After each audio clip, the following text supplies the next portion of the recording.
At that point, or right around there, she got to her gate and I had to move on to mine. And right before I left, I said, by the way, Senator, my name is Father Raphael. I'm the principal of St. Augustine's. But in her conversation, she began to speak to us about typical things, social justice issues. And a part of that conversation was, again, this is the fundamental social justice issue.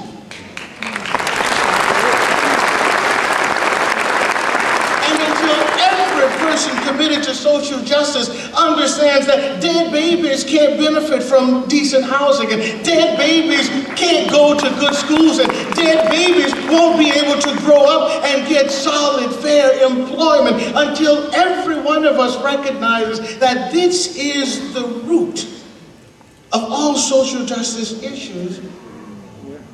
Until that happens, our work is not done. The senators, like the person I spoke to, need to understand that in their commitment to legalized abortion, they are destroying tomorrow's workforce, tomorrow's tax base, tomorrow's talent pool, but more importantly, they are destroying the heart and the soul of America today.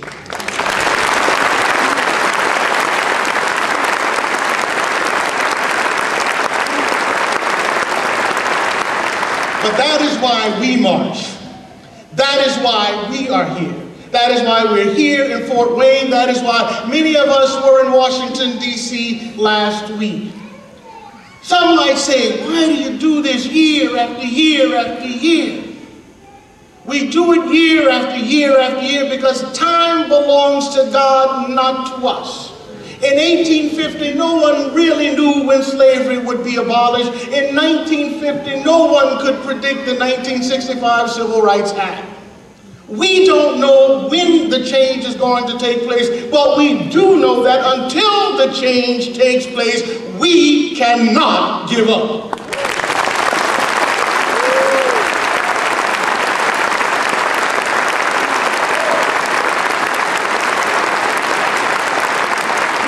In 1963, Dr. Martin Luther King stood on the steps of the Lincoln Memorial and he spoke about his dream.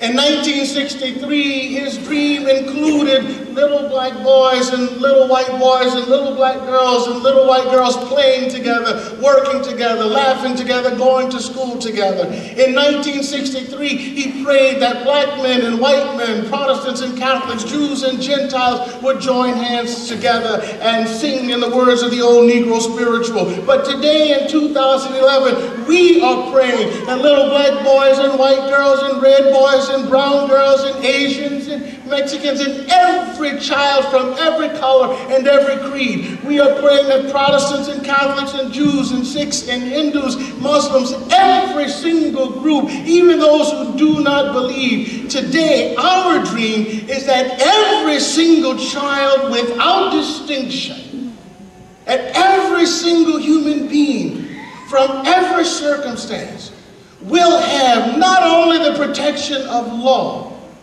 but will have a welcoming community that says to the child and says to the child's mother, you are wanted, you are loved, we are here to care for you. Many of you out there have committed yourself to so many different things. All of you are committed to something that will help to bring this about. And so for your work, for your commitment, I thank you because you are an encouragement to me. It is because of people like you that people like me can do the things that we do. Together, we will make a difference. And when that day comes and all the world is surprised, we will not be surprised. Then we will understand, again, in those words that Dr. King spoke in 1963, and now applying them to all of us, that we are free at last. Free at last. We thank God Almighty. We will be free at last. Thank you.